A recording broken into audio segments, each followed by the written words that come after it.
Në shtator të vitit 2025, kreditë e reja për korporatat jo financiare private arritën nivelet e reja në disa sektor kyç të ekonomisë sipas të dhënave më të fundit të Bankës së Shqipërisë. Flukset hyrëse mujore të UA-ve tregojnë një zgjerim të dukshëm të financimeve në sektorët e tregtisë dhe ndërtimit, ndërkohë që transporti shënoi rënje. Sektori i tregtisë me shumicë pakicë mbetet më i madhi, por nga vlera huave të reja me 8.6 miliard lekë me një rritje prej 37.1% krahasuar me shtatorin e vitit 2024. Kjo tregon për një dinamizëm të fortë të konsumit dhe të zinxhirit të furnizimit. Në vend të dytë vjen ndërtimi me 4.4 miliard lekë huave të reja me një rritje prej 36.6% në bazë vjetore. Në sektorin prodhues bujqësia shënon një rritje të fortë prej 127.7%, duke sinjalizuar gjallërim në agrobiznes.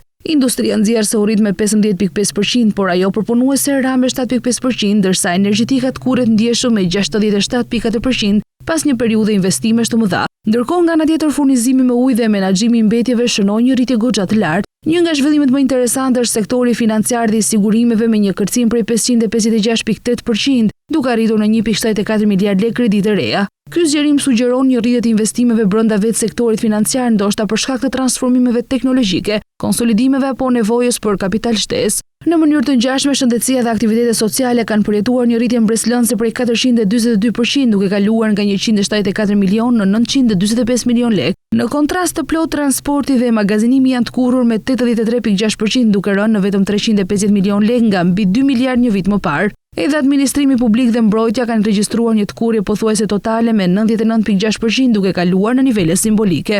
Sektori i akomodimit dhe shërbimeve ushqimore është rritur nga ana tjetër me 95.4%, duke kaluar në 1.4 miliard lekë, një tregues pozitiv për turizmin dhe hotelerinë, të cilat përfitojnë nga një sezon i zgjatur dhe investime të reja në infrastrukturë. Ndërkohë, aktivitetet e pasurive të paluajtshme kanë shënuar një rritje prej 125.7%, duke reflektuar bestimin në tregun e pronave.